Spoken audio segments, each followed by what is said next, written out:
திரு விஜய் அண்ணா மீது எனக்கு எந்த ஒரு பர்சனல் விரோதமும் கிடையாது. அனைவருக்கும் என் பணிவான வணக்கம். நம்ம திமுக கவர்மெண்ட் மக்களுக்காக பல நல்ல திட்டங்களை கொண்டு வந்திருக்காங்க. பெட்ரோல் விலை குறைப்பு, இல்லம் தேடி கல்வி, மக்களை தேடி மருத்துவம், இன்னுயிர் காப்போம் 48, காலை உணவு திட்டம், புதுமை பெண் திட்டம், கட்டணமில்லா மகளிர் பேருந்து, மாவட்டம் தோறும் டைட்டில் பார்க், இப்படி சொல்லிட்டே போலாங்க.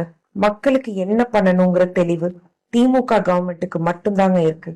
பாஜக போன்ற பலவீனமான கட்சிகளுக்கு தமிழ்நாட்டை பத்தி எந்த ஒரு புரிதலும் இல்லை. A good leader should have an efficient understanding of the entire country and not just North India. இன்னொரு விஷயம், தமிழக வெற்றி கழகத்தின் தலைவர் திரு விஜய் அண்ணா மீது எனக்கு எந்த ஒரு பர்சனல் விரோதமும் கிடையாது. நான் ஒரு அரசியல்வாதியா தான் அவர் கேள்வி கேட்கிறேன்.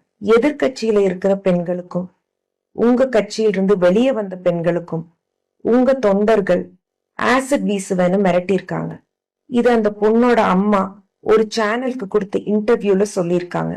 உங்களுக்கு பாடி கார்ட்ஸ் இருக்கிற மாதிரி அவங்களுக்கு பாடி கார்ட்ஸ் இல்லைங்கன்னா ஒரு கட்சியோட தலைவரா நீங்க இதையெல்லாம் ஸ்டாப் பண்ணணும். An efficient politician should focus on people and not on power. Thank you. Play store மற்றும் ஆப் ஸ்டோரில் இருந்து பாலிமர் செயலியை QR கோடு மூலம் பதிவிறக்கம் செய்யுங்கள். செய்திகளை உடனுக்குடன் பெறுங்கள்.